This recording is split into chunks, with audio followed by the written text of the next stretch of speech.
시간 여기까지 함께 살폈고요. 오늘 46장 5절부터 이야기입니다. 지난 시간에 요셉이 형님들과 동생 베냐민 앞에서 자기 신분 밝혔죠. 그리고 요셉은 그 앞에서 대성통곡합니다.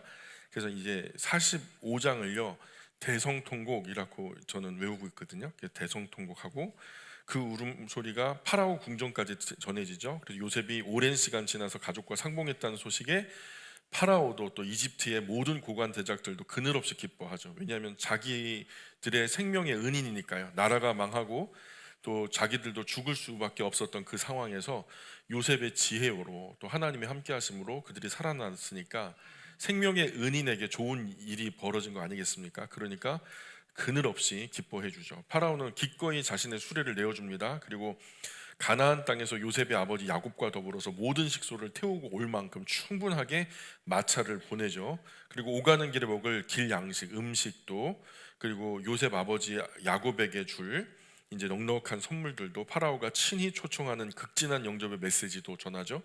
약대가 10마리 각각 20마리에 엄청나게 많은 귀한 선물들을 야곱에게 보냅니다. 야곱은 요셉이 살아있다는 소식에 잠깐 기절해요. 어리둥절했다라는 말이 기절했다는 얘기라고 말씀드렸죠. 곧 정신을 차리고 온 식솔들 거느리고 먼저는 이집트로 간 게 아니라 브엘세바로 올라가죠. 그리고 거기서 할아버지 아브라함의 하나님, 아버지 이삭의 하나님 여호와께 감사의 예배를 올려드려요. 그리고 거기서 하나님의 음성을 듣습니다.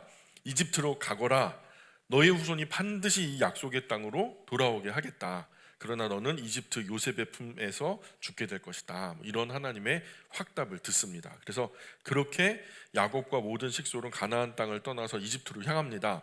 가나안 땅에서 얻은 모든 자손과 종들과 가축, 재물까지 다 챙겨서 이집트로 완전히 이민을 가는 거죠. 그래서 성경은 46장 8절부터 26절까지 46장 8절부터 26절까지는 이집트로 간 식솔들 이름이 나열돼요. 누가 갔는지 한 사람 한 사람 이름, 누구의 자손 누구, 누구의 자식 누구, 모두 합해 70명이었다. 결론이 그거예요. 다 열거할 필요는 없겠죠. 그래서 듬성 넘어가가지고 46장 27절부터 다시 한번 볼게요. 야곱은 유다를 요셉에게 미리 보내가지고 모든 일행을 고센 땅으로 인도하게 하죠. 고센 땅에 이르니까 요셉이 그 수와 더불어서 수레를 제대로 갖추고서 고센 땅에서 아버지를 맞는 거예요. 도열에 서서 아버지 야곱을 맞는 거예요. 요셉은 야곱 보는 순간 그냥 만감이 막 그냥 눌렸던 어떤 감정들이 막 터져 나왔겠죠. 뛰어내려가서 아버지 목 어긋맞고 그냥 끌어안고 엉엉 울죠. 근데 아들이 우니까 또 아버지는 안 울겠어요. 또 야곱도 펑펑 울고요. 서로 끌어안고 한참 울고 조금 진정된 후에 야곱이 말해요. 요셉아, 네가 지금까지 살아있고 내가 네 얼굴 봤으니까 이 아버지는 지금 죽어도 여한이 없다, 이렇게 얘기하죠. 그리고 요셉은 가나안 땅에서 온 가족에게 말합니다. 제가 먼저 이집트 파라오께 올라가서 이렇게 말씀드릴게요. 가나안 땅에 있던 내 형들과 내 아버지 가족 모두 저에게로 왔습니다. 그런데 그들은 가축을 치며 목축하는 목자들입니다. 그래서 그들이 많은 가축과 모든 소유를 이끌고 저에게 왔습니다. 제가 파라오에게 이렇게 말씀드리면 파라오가 아버지 또는 형님들에게 이렇게 물을 겁니다. 너희 직업이 무엇이뇨? 라고 물을 겁니다. 그러면 이렇게 대답해 주세요. 주의 종들은 어렸을 때부터 지금까지 평생 목축하면서 먹고 살아왔습니다. 저희와 저희 조상이 다 그렇게 살아왔지요. 이렇게 대답해 주시기 바랍니다. 이집트 사람들은 목축을 하는 사람들을 싫어합니다. 그러니 우리 가족만 고센 땅에서 한적하고 편안하게 살 수 있을 겁니다 하면서 이제 그런 이야기 할 말을 입에다 주는 거죠. 그래서 사실 야곱의 가족이 고센 땅에 사는 것은 이집트에게는 참 큰 유익이에요. 그 이집트는 우리가 지정학적으로 그 위에서 보면은 북쪽에 아시리아라고 하는 큰 고대 제국이 있었죠. 그 예루살렘, 이스라엘을 비옥한 초승달 지역을 거쳐서 남쪽으로 남진 정책을 펼치면 제일 먼저 만나는 곳이 이집트 전의 고센 땅이거든요. 거기가 이제 침입하는 그 적들이 처음으로 이제 들어오는 그 땅이기 때문에 거기서 야곱의 자손들이 거기서 제일 먼저 대적을 맞닥뜨리는 곳이 고센이잖아요. 거기를 다른 민족이 지켜준다니까. 이집트로서는 적들의 침입을 예방할 수 있었고, 또 이집트 사람들은 목축업을 되게 더럽고 냄새나고 추한 그런 직업으로 여겼어요. 그런데 그들은 뭐 고기는 또는 부산물들은 잘 먹죠. 그러나 그 키우고 살피는 것은 다른 사람들이 해주길 바랬거든요. 그래서 더더군다나 그걸 야곱이 하겠다고, 야곱의 자손들이 하겠다고 나서니까 그 냄새와 수고 야곱의 가족들이 담당해 주니까 좋은 것밖에 없죠. 적에게서도 예방이 되고 또 이제 뭐 좋은 고기들 뭐 얻을 수 있고. 근데 더럽고 냄새 나는 것은 자기 손으로 안 하니까. 47장으로 건너가 보세요. 약속한 대로 요셉은 파라오 앞에 가서 고합니다. 제 아버지와 형님들 그리고 온 가족과 가축과 소유가 지금 고센 땅에 와 있습니다. 그리고 형제들 중에 5명을 뽑아서 파라오에게 인사를 시켜요. 파라오는 요셉이 예상한 대로 형들에게 생업을 물어요. 그래, 여기까지 오느라고 고생 많았다. 그런데 자네들은 무엇을 해서 먹고 사는가? 하고서 여지없이 묻죠. 요셉이 예상한 대로 파라오가 그것을 물은 거예요. 그 형제들이 대답합니다. 네, 저희는 육축을 치는 목자입니다. 저희 조상 대대로 목축하며 살아왔습니다. 그런데 가나안 땅에 지금 기근이 심해서 저희 가축을 칠 곳이 없어져 버렸습니다.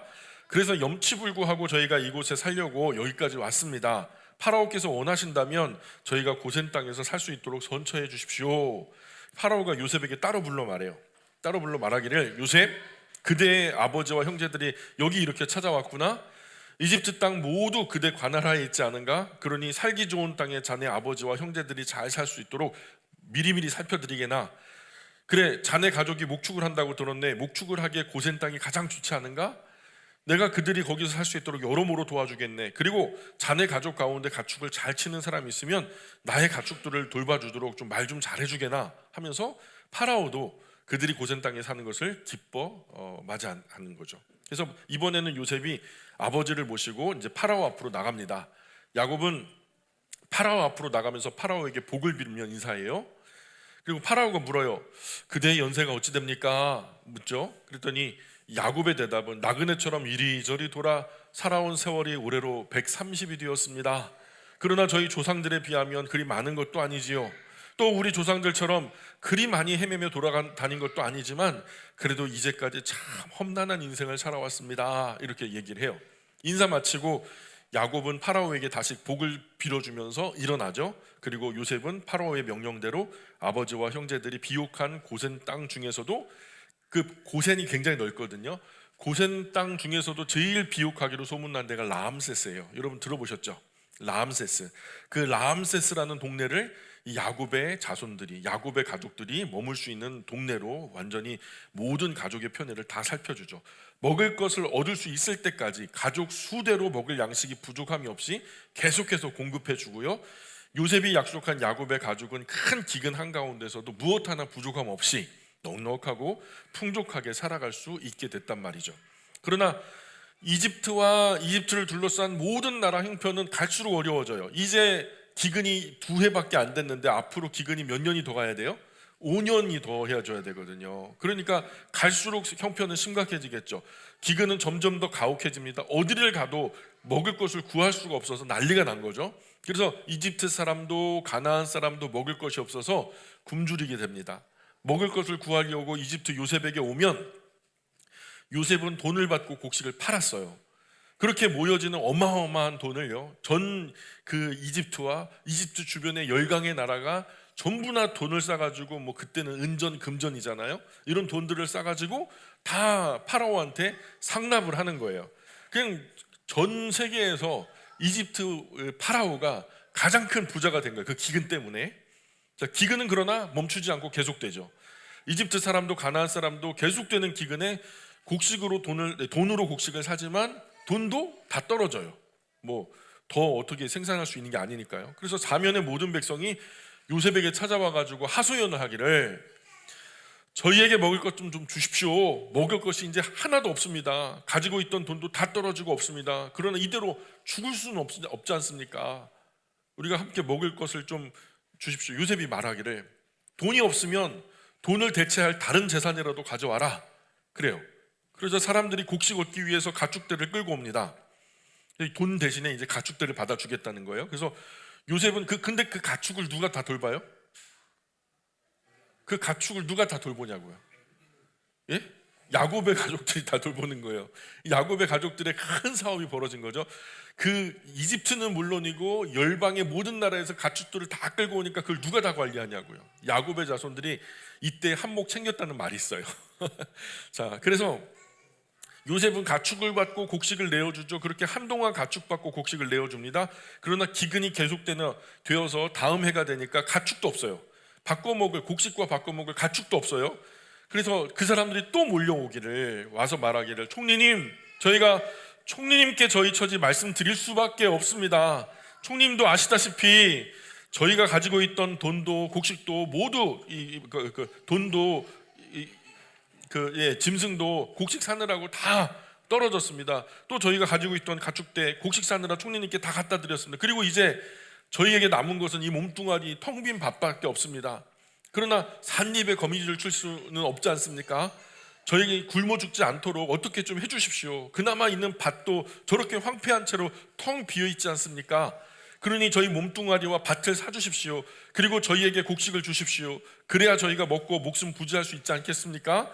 그래야 저희가 또 밭에 씨라도 뿌려서 희망이 생기지 않겠습니까? 하면서 죽지만 않게 해달라고, 이 험난한 이 흉년에, 기근에 죽지만 않게 해달라고 자기 몸뚱아리도 노예로 드릴 테니까, 종으로 드릴 테니까, 자기가 소유한 밭도 다 이 파라오에게 드릴 테니까 좀 사달라는 거죠. 곡식을 달라는 거예요.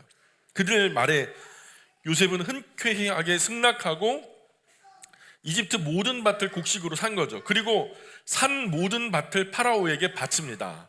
이집트 사람은 길고 혹독한 기근을 견디지 못하고 모든 밭을 다 요셉에게 팔아요. 그래서 이집트 안에 땅이란 땅은 전부 다 파라오 소유가 됩니다. 땅은 다 누구 거? 파라오 거가 된 거예요. 그리고 이집트 모든 사람이 파라오의 종이 됩니다. 그러나 이 기근 중에서도 요셉이 사들이지 않은 땅이 있었죠. 그 땅의 제사장들 소유한 신전 영지는 절대로 손을 댈 수가 없어요. 왜냐하면 이 파라오가 그 민족신 이집트에 있는 제사장들에게는 그 나라에서 봉급을 줬거든요. 녹을 먹고 사는 사람들. 그러니까 그들은 먹을 것이 모자라지 않았어요. 그러니까 땅을 팔 이유도 없었고요. 그래서 가지고 있던 땅을 팔지 않아도 됐던 그들은 땅을 소유하고 있었던 거죠. 그래서 요셉이 이집트 모든 사람에게 이제 말합니다. 자, 그동안 내가 너희 몸뚱아리뿐만 아니라 밭까지 모두 사서 파라오에게 바쳤다. 그러나 지나간 해로 이 길고 혹독한 기근은 이제 끝이 났다. 여기 씨가 있다. 이 씨를 가지고 너희가 농사 짓던 땅에 뿌리고 이제는 경작해라. 그러나 너희가 씨를 뿌려 곡식을 거둘 때에 소출의 5분의 1은 파라오에게 반드시 바쳐야 된다. 그리고 나머지 양식은 너희 양식으로 삼아라. 또 밭에 뿌려질 씨도 너희 몫에서 충당한다. 이해 없으면 씨를 받아가라 한 거예요. 야, 근데요, 고마워요, 안 고마워요? 고마워서 주무셔요? 눈을 뜨세요. 하나님과 만남을 이제 여기 앞에 보세요. 말씀 봐야 돼요. 자, 이제 이집트 모든 백성이 요셉에게 말하기를 저희 목숨 살려주신 것만도 말로 표현 못할 만큼 감사할 뿐입니다. 저희에게 이렇게 잘해주셔서 고맙습니다. 덕분에 저희가 살았습니다. 총리님, 저희는 다 파라오의 종들입니다. 그저 받은 은혜 감사할 뿐입니다. 분부대로 합지요 한 거예요. 이렇게 해서 요셉은 밭에서 나는 소출 가운데 5분의 1은 파라오에게 바친다라고 하는 토지법을 제정했어요. 그 기근에. 그 법 이후로도 오랫동안 이집트 번영에 큰 도움을 준 것이 바로 이 토지법에 관한 얘기예요. 그러나 제사장들은 파라오에게 그 밭을 팔지 않았기 때문에 제사장들의 땅은 파라오의 소유가 되지 않았습니다. 한편에 고센 땅에 거주하던 야곱의 가족들은 무한하게 생육하고 번성하죠. 그냥 얼마나 많은 가축들을 때로 모아왔는지 그거 관리하다가 죽을 지경이죠. 야곱은 이집트에서 17년을 더 살아요. 그래서 130에 이집트로 왔죠. 이집트 고센으로 왔어요. 그래서 147세에 죽습니다. 그러니까 이집트로 온 다음에 몇 년을 더 산 거예요? 17년을 더 살아요. 야곱은 자기의 수한이 다 된 것을 직감합니다. 그리고 요셉을 불러요. 요셉을 불러서 말하기를, 모든 형제 앞서 요셉을 부른 거예요. 요셉아, 이 아버지를 좀 기쁘게 해다오. 이 아버지는 이제 곧 죽을 것 같아. 그러니 너는 내 사타구니 밑에 너의 손을 넣고 내 부탁을 꼭 지키겠다고 맹세해다오. 나를 이곳 이집트 땅에 묻지 않고 우리 조상과 함께 누웠으면 좋겠다. 나 여기 이집트 땅에 묻지 말고 우리 조상들이 묻혔던 그 땅에 가서 묻히고 싶다. 그러니 내가 죽으면 나를 이집트 땅에서 데리고 나가서 나의 조상들이 묻힌 땅에 묻어다오. 그렇게 해서 이 아버지 마음 좀 편안하게 해줬으면 좋겠다. 그리고 요셉이 예 아버지, 아버지께서 말씀하신 대로 할게요. 이 야곱이 또 거듭 맹세를 그렇게 하겠다고 맹세해다오. 그랬더니 요셉이 또 네 아버지, 제가 꼭 그렇게 할게요. 고맙다 아들아 하면서 이제 야곱이 하나님께 감사 기도를 드립니다. 자, 여러분은 어떻게 해요? 우리 자손들에게 유언은 하셨어요? 여러분은 어떻게 장례를 어떻게 치르실 거예요? 너무 먼 미래라 기분이 나빠요? 어떻게 화장할 거예요? 아니면은 매장할 거예요? 화장하실 거예요? 우리나라에 언제부턴가 화장이 되게 장려되는 문화가 있는데 사실 그건 성경적이지 않습니다. 화장은요, 사실은 뭐 하나님이 화장한다고 매장한다고 뭐 화장했다고 부활 못 시키고 매장하니까 부활시키고 그럴 건 아니거든요. 근데 성경에서 화장은요, 하나님께 저주받은 사람들의 특징이거든요. 예, 불살라 죽임을 당하는 그런 어떤 사람들은 보통은요, 일반적으로 성경적인 정서에서는 좋은 장례는 아니에요, 사실. 예, 그러나 뭐 그거 상관없이 우리가 지금 화장이 대세라 화장이나 뭐 수목장 이런 것들을 하는데 좀 한번 생각해 볼 일인 것 같아요. 이 땅이 작아가지고 매장할 데가 없다. 아니 그건 아니고요. 그냥 3대 지나면요 다 흙으로 돌아가잖아요. 그러면 그 땅에 계속 매장하는 그럼 가문의 매장, 가족의 매장지가 있으면은 뭐 아브라함처럼 이렇게 해도 나쁘지 않겠다 이런 생각이 듭니다. 어쨌든 한번 생각해 볼 일이에요. 한국에서 화장 문화가 막 장려되고 뭐 교회에서도 나서서 그렇게 해야 됩니다라고 막 으쌰으쌰 하는데 뭐 그렇게 바람직한 현상은 아니다라는 생각이 들고요. 제가 이런 이야기를 또 인세반 선생님하고 좀 했거든요. 수요일마다 오시는 우리 교회 밖 우리 그리스도 영광 가족이거든요. 근데 얘기하면서 장로교 전통에 의하면 사실은 합당한 모습은 아닙니다. 뭐 이런 얘기를 해요. 그래서 저도 동감하면서 막 같이 수다를 떨었죠. 48장으로 건너가 보시죠. 48장. 이런 일이 있은 지 얼마 후 요셉에게 아버지가 위독하시는 사실을 전갈이 와요. 이제 얼마 있다가 진짜 야곱이 살 날이 얼마 안 남아서 급하게 이제 위독하시다는 소식을 듣고 요셉은 급하게 두 아들 므낫세와 에브라임을 데리고 아버지에게 달려갑니다. 그리고 요셉과 두 아들이 왔다는 소식을 야곱이 병상에서 들어요. 야곱은 억지로 힘을 내 가지고 일어나요. 동상에서 일어나 가지고 앉아요. 그리고 요셉에게 말해요. 요셉에게 마지막 유언과도 같은 말을 하는 거죠. 요셉아, 예전에 아버지한테 이런 일이 있었단다. 가나안 땅에 있는 루스라고 하는 땅, 어느 날 그 땅을 지날 때 전능하신 하나님께서 나를 만나 주셨어. 그리고 이렇게 복을 주셨단다. 야곱아, 내가 네게 자식을 많이 주겠다. 그 후손도 셀 수 없을 만큼 크게 번성하게 해주겠다. 그리하여 너의 후손이 수많은 나라를 이루게 될 것이다. 또한 이 땅을 너희 후손에게 주어서 영원히 차지하게 할 것이고 그곳에서 살게 해주겠다.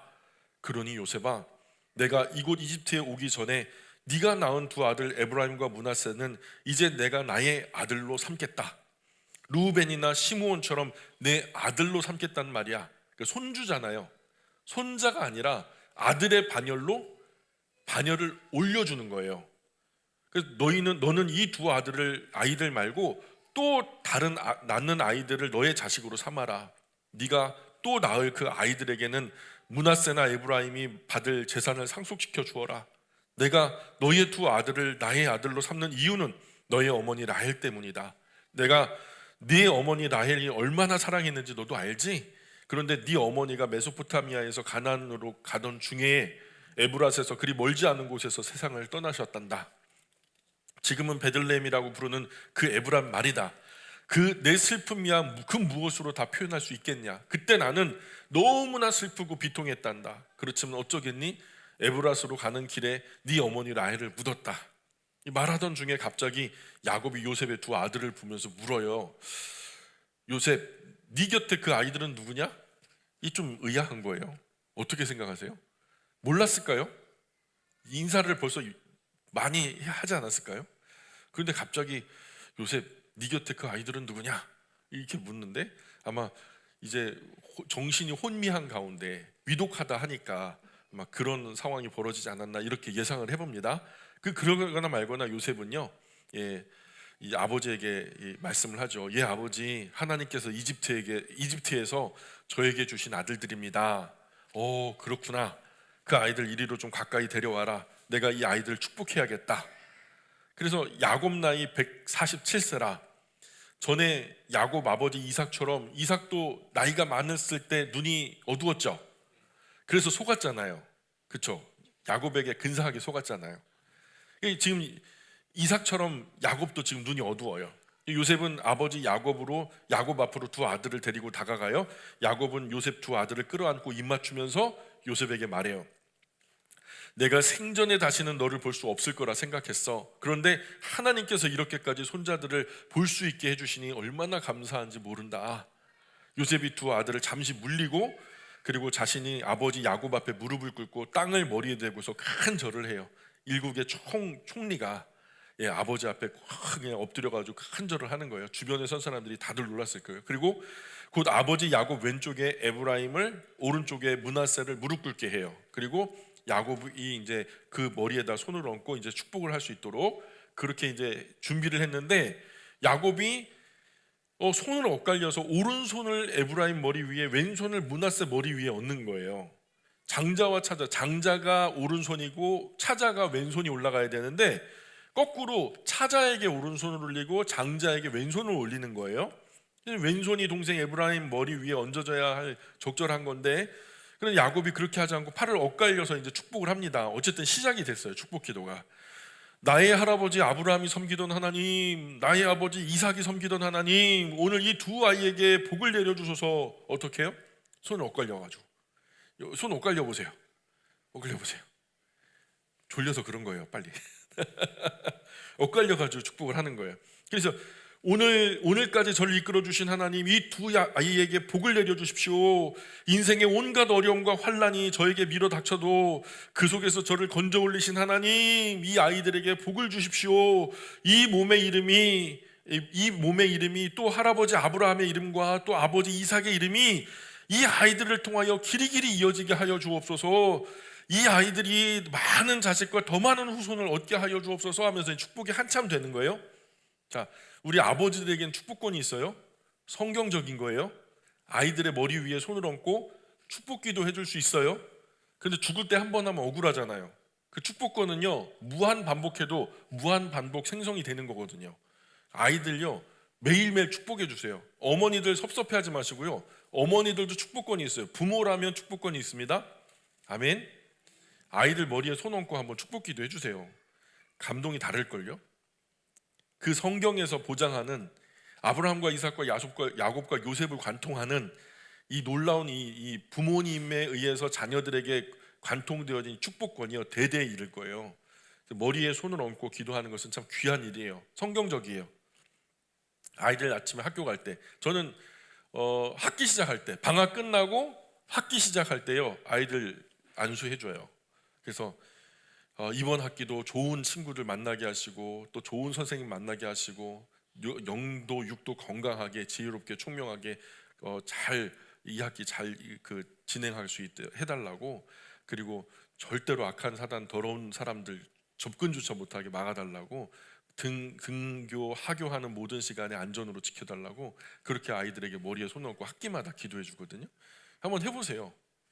좀 마음 자세가 달라지고 아이들도 자신들의 정체성을 조금 더 새롭게 생각하는 것 같더라고요. 자, 이렇게 야곱이 손을 어긋맞춰 축복을 하는데, 아버지 야곱의 손이 가만히 보니까 요셉도 같이 이제 이렇게 기도를 하려고 하는데 보니까 이게 엇갈려 있거든요. 그러니까 요셉이요, 잘못 보셔서 실수를 하셨나? 그래가지고 조용히 에브라임 머리 위에 아버지 오른손을 이렇게 끄집어 올려서 므낫세 머리 위로 올리고, 므낫세 머리 위에 있는 왼손을 다시 끄집어 올려갖고 에브라임 머리 위에 딱 바로 놓으면서 말하기를, 아버지 축복 중에 죄송한데요, 이 아이가 큰 아들이고요, 이 아이들이 둘째 아이예요. 그러면서 이제 바로 놨단 말이에요.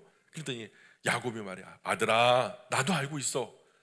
므낫세 장남 므낫세 후손도 번성해서 아주 큰 민족을 이룰 거다. 아무렴 큰 민족을 이루고 말고, 그러나 요셉 에브라임의 후손은 형의 후손보다 더 번성할 거야. 아주 많이 불어나 여러 민족을 이룰 거다. 이런 이야기를 통해서 보면요, 아버지의 이 축복권 안에는요 어떤 계시의 영역도 있는 것 같아요. 예언의 영역 이런 거. 그래서 그런 부분에 야곱이 어떤 이유로, 야곱이 만약에 그 형 에서에게 장자권을 뺏지 못했다면 장자권을 받지 못했을까요?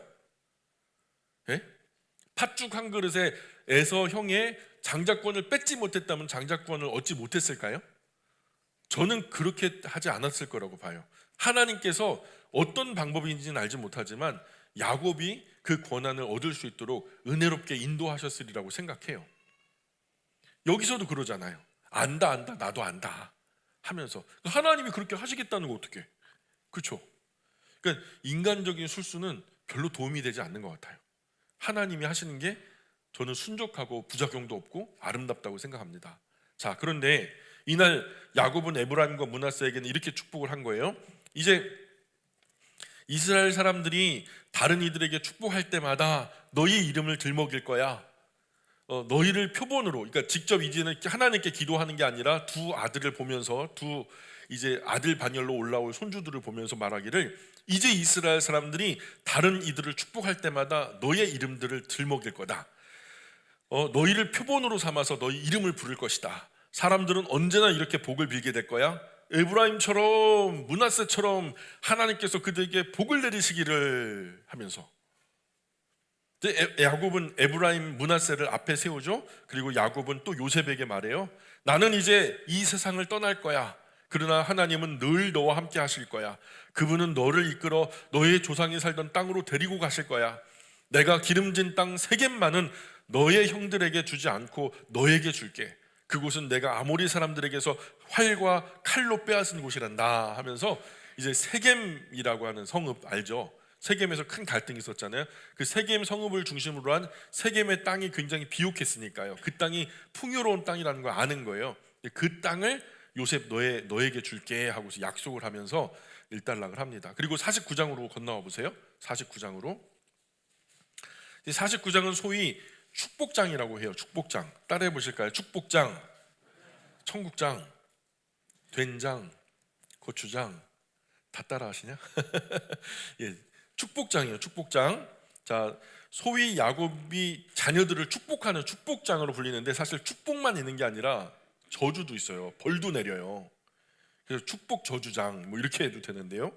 야곱은 다른 모든 아들들을 이제 다 요셉 외에 다른 아들들 다 모여라. 내 아들들 다 모여라. 각 아들에게 합당한 유언 또는 예언 또는 축복을 합니다.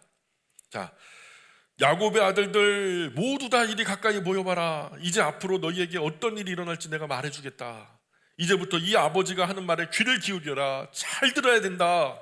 루벤 하면서 첫째 딱 장남을 불러요. 너는 나의 맏아들이다. 내가 너를 나의 첫 아들로 낳았다. 내 힘의 첫 열매란 말이다. 그런 만큼 너희의 위세도 참 대단하구나. 경로하며 흐르는 홍수도 너같이 탁월하진 않을 것이다. 그러나 너는 더 이상 장자의 역할을 못하게 될 것이다. 네가 이 아버지 잠자리를 더럽혔으니 말이다.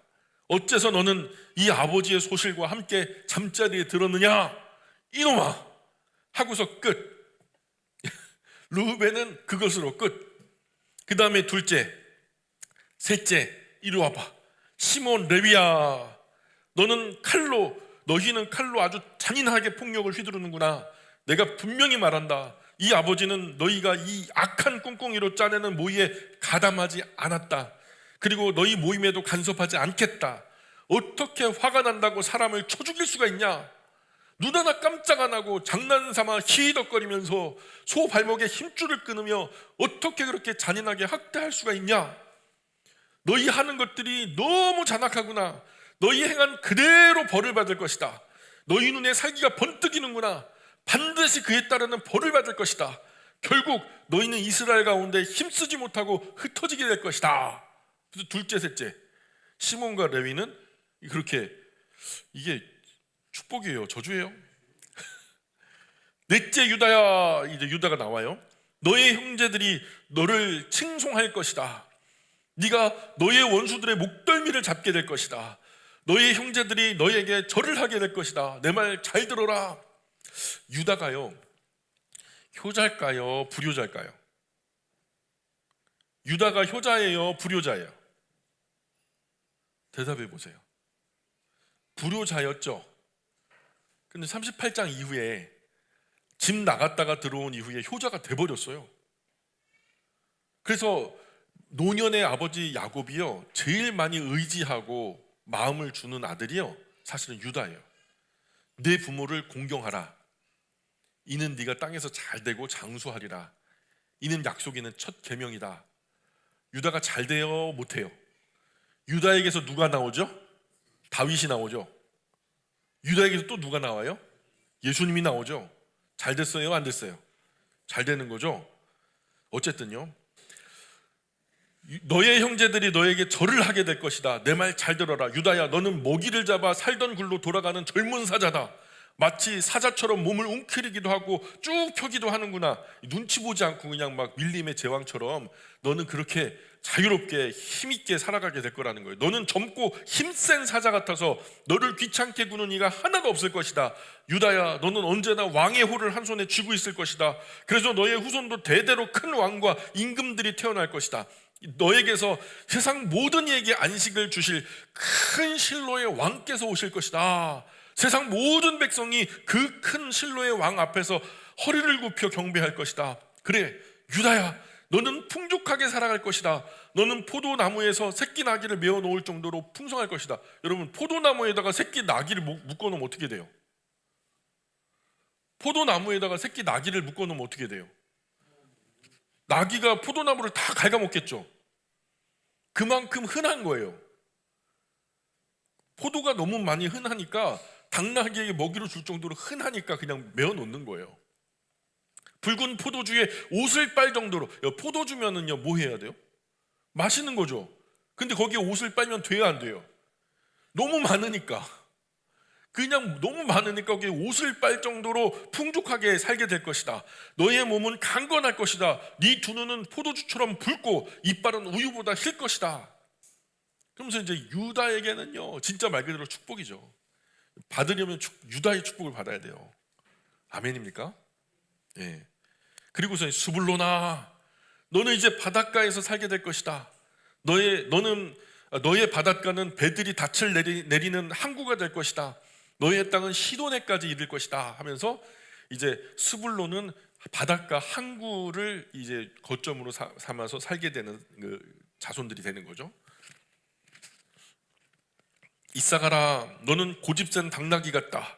도무지 짐을 싣고 우리에서 움직이려 하지 않는구나. 잘 들어보세요. 이사갈이 성향이 어떤지, 이사갈이 어떤 아들인지를 좀 한번 상상해 보세요. 너는 고집센 당나귀 같다. 여러분, 고집센 당나귀가 특징이 많죠.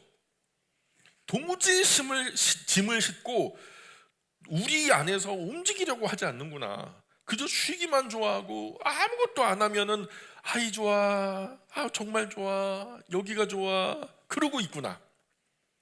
너는 이제 주인이 아니게 될 것이다. 어깨에 무거운 짐을 지고 고된 일, 힘든 일을 수없이 억지로 하는 노예가 될 것이다. 성경은 그러죠. 일하기 싫거든 먹지도 말아라. 이사갈이요, 정말 게으른 아들이었던 것 같아요.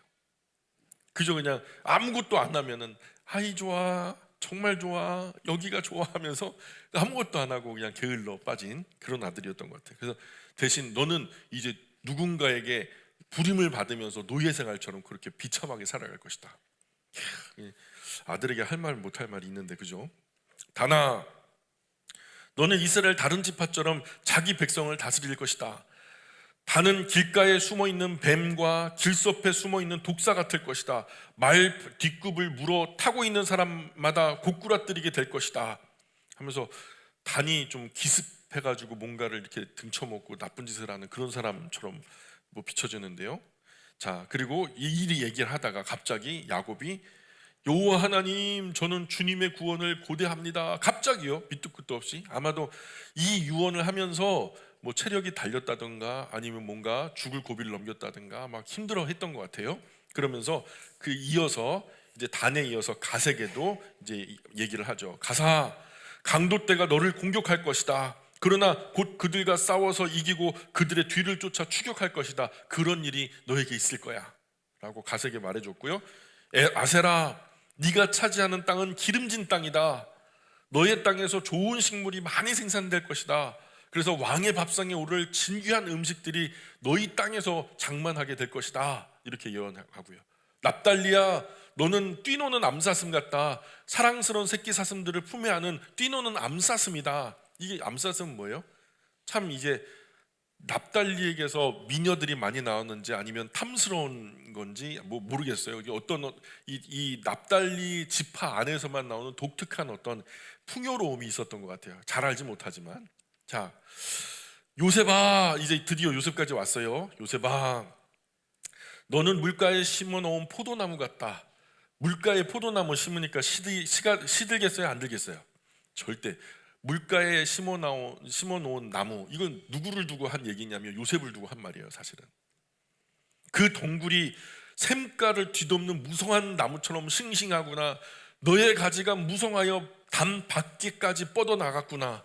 원수들이 화살통을 메고 화살을 쏘며 맹렬하게 달려들 테지만 요셉의 활이 대적을 더 잘 맞추는구나. 대적은 10발 100발 쏴도 한 발도 안 맞는데 요셉의 자손들이 쏘면 여지없이 100발 100중 하는 거예요. 요셉의 팔이 오히려 힘이 더 세구나. 요셉, 너의 힘은 전능하신 하나님, 전능하신 하나님이요. 이 히브리 말로 뭐라 그러냐면 따라해 볼 거예요. 엘샤다이. 엘은 엘로힘, 하나님이란 뜻이고, 샤다이가 전능하다라는 뜻이에요. 그래서 전능하신 하나님이 엘샤다이라는 말인데요. 전능하신 하나님께서 너의 머리 위에 빛처럼 복을 쏟아 부어 주실 것이다. 깊은 땅 아래서 솟아오르는 마르지 않는 샘처럼 복을 솟구쳐 올라오게 해주실 것이다. 너의 자식들도 무럭무럭 자라날 것이다. 한없이 헤아릴 수 없이 많이 번성하게 하실 것이다. 너의 가축대도 크게 생육하고 번성하게 될 것이다. 태고 쪽부터 굳건하게 서 있는 저 산을 봐라. 구름까지 솟아 맞닿은 저 산을 봐라. 네가 받을 복이 저 산보다도 더 많을 것이다. 이 아버지가 받은 복, 그 복을 네가 물려받을 것이다. 요셉아, 너는 너의 형제들 가운데 가장 뛰어날 것이다. 여러분, 요셉의 복을 받고 싶어요? 유다의 복을 받고 싶어요?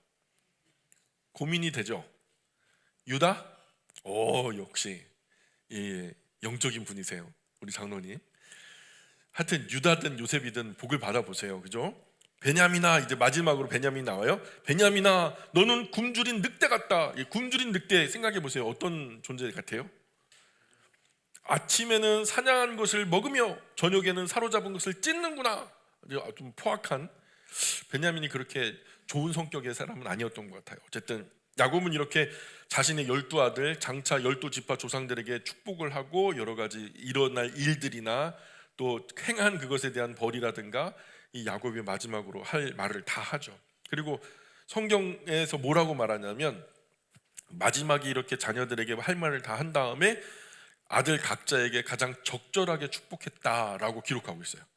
아들 각자에게 가장 적절하게 축복했다, 이렇게 기록하고, 그러니까 합당한 그것으로 그 자녀들에게 얘기했다. 그러면 이 아들들이요, 사실은 이 야곱의 메시지에 그 합당한 삶을 여태까지 살아왔다라고 생각하면 좋을 것 같아요. 그래서 야곱 마지막으로 모든 아들들에게, 자, 12아들들 각각이 아니라 모든 아들들에게 이제 말하기 시작하죠. 나는 이제 죽을 것이다.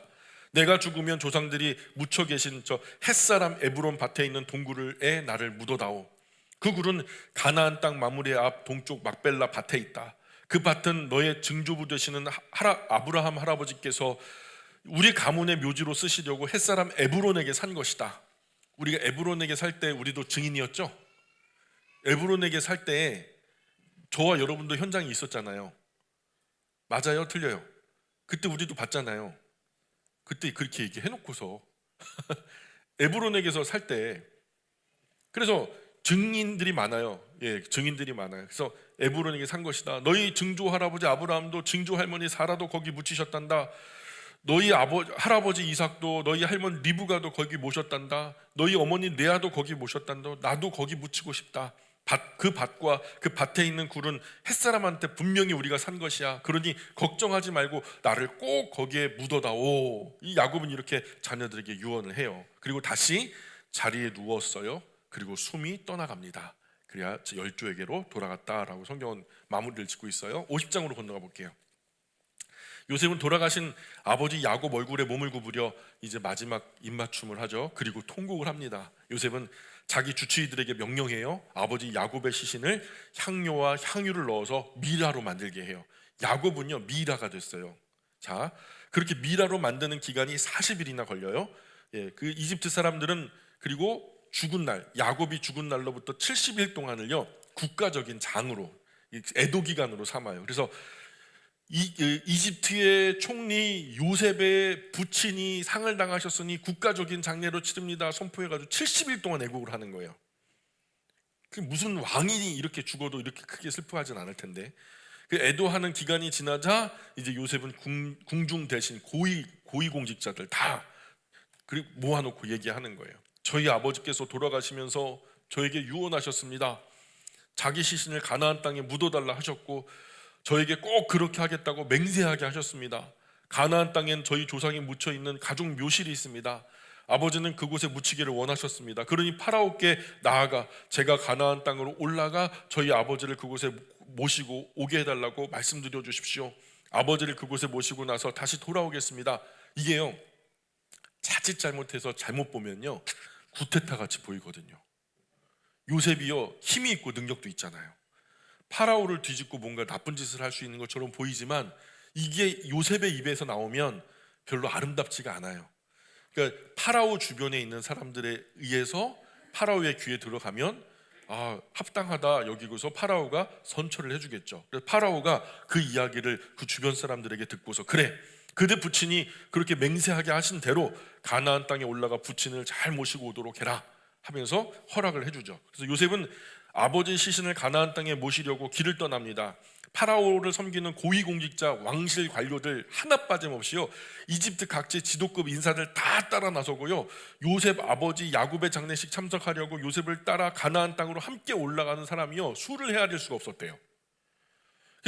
요셉의 가족들 물론이고요 형제 그 온 집안 식구들 함께 가나안 땅으로 올라가죠. 다만 그 야곱의 가문의 어린 아이들, 먼 여행을 감당하기 어려울 만큼 어린 아이들과 그 아이들을 보호하는 아녀자들 그리고 가축들은 고센 땅에 머물게 하죠.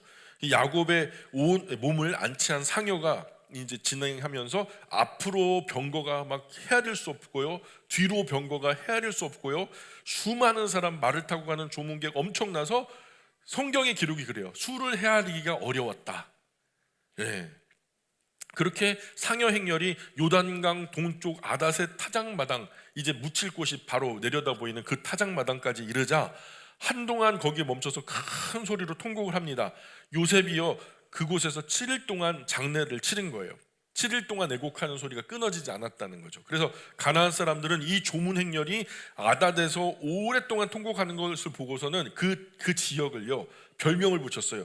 이집트 사람들이 엄청난 장례식을 치르고 있구먼 하면서 그곳을 이집트 사람의 통곡이라고 불렀어요. 그래갖고 그게 이름이 뭐냐면 아벨 미스라임이라는 이름으로 그 지형을 부른 거예요. 이집트 사람들이 그 땅에 와서 크게 통곡했다.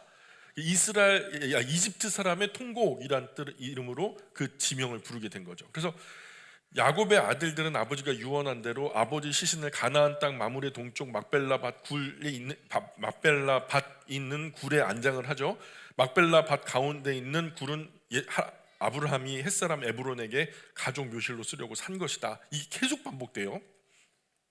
요셉은 아버지 시신을 그곳에 안장하고 나서 형제들과 같이 간 조문객들과 함께 이집트로 다 이제 돌아온 거죠. 약속대로.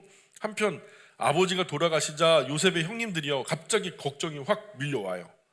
고센 땅으로 돌아왔는데 무슨 걱정이 오냐면 이제 아버지가 돌아가셨으니까 우리를 보호해 주지 못하실 텐데 전에 우리가 요셉한테 못되게 한지 때문에 요셉이 우리에게 이제 아버지도 돌아가셨으니 이제 본때를 좀 보여줄까? 하면서 형제들한테 보복이라고 하면 어떡하지? 하면서 갑자기 두려움이 막 몰려오니까 형님들이 요셉에게 주춤주춤 몰려가가지고 조심조심 말을 꺼내요. 요셉 아버지께서 돌아가시기 전에 아우에게 이렇게 말씀하셨잖아.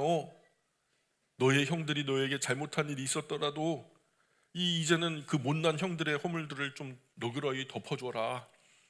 그래도 피를 나눈 한 가족, 한 형제들 아니냐. 그러니 요셉 너희 아버지께서 모시던 하나님을 이 형님들도 모시고 살거든. 그러니 부탁한다. 제발 이 못난 형들의 허물들을 용서해 주게나. 사실 입이 10개라도 할 말이 없어 하면서 잔뜩 그냥 위축돼가지고 요셉에게 그냥, 그 요셉의 형들이 이 말을 듣고, 이 요셉의 형들이 하는 이 말을 요셉이가 듣고 통곡을 합니다. 막 울어요. 막 엉엉 울어요. 형들이 자기들의 말이 오히려 요셉의 화를 돋군 줄 알고 그 앞에 넙죽 엎드려요. 막 얼굴을 땅에 대고 엎드려가지고, 우리 모두는 이제 아우님 노예입니다. 이제 우리는 모두 다 아우님 노예니까요. 고종하십시오. 진노하지 마십시오 하면서 막 엎드렸는데, 갑자기 이제 요셉이 그러지 않죠. 형님들 아무 걱정하지 마세요. 두려워하지 마세요. 무서워하지 마세요. 제가 어떻게 하나님 대신할 수 있겠습니까? 형님들이 저를 해치려고 하셨던 것은 사실이에요. 맞아요. 그러셨죠. 그러나 하나님은 오히려 그것을 그것을 통해서 좋은 결과를 가져오게 하셨죠. 그 일 때문에 오히려 수많은 사람이 지금까지 목숨을 보존하고 살게 된 것 아닙니까? 그러니 아무 걱정하지 마십시오. 제가 어떻게 할까봐 무서워할 필요도 없습니다.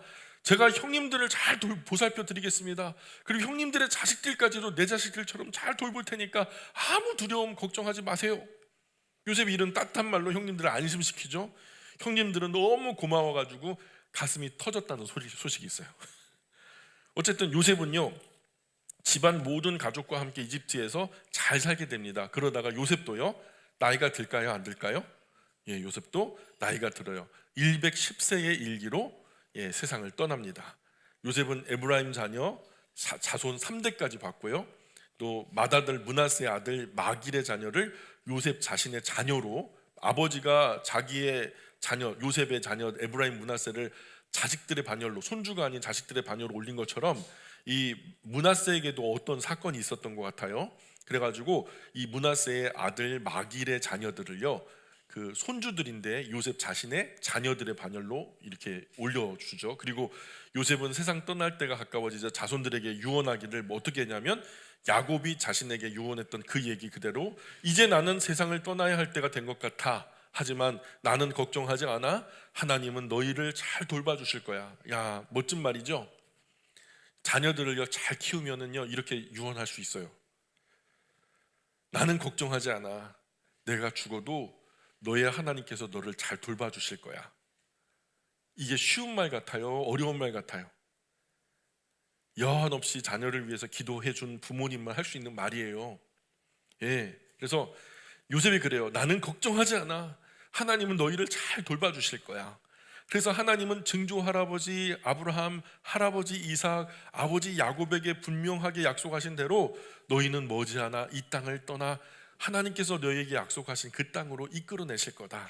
그리고 요셉은 아버지 야곱의 모든 자손과 맹세를 하게 합니다. 이제 모든 형제들 다, 자, 우리 같이 약속 하나 합시다. 맹세를 합시다. 하나님께서 우리를, 여러분을 이 땅에 이끌어내실 때에 나의 몸도 꼭 함께 데려가겠다고 맹세해 주십시오. 아버지 야곱처럼 저 또한 우리 조상들이 묻힌 그 땅에 묻어주겠다고 약속해 주십시오. 그리고 요셉이 세상을 떠납니다.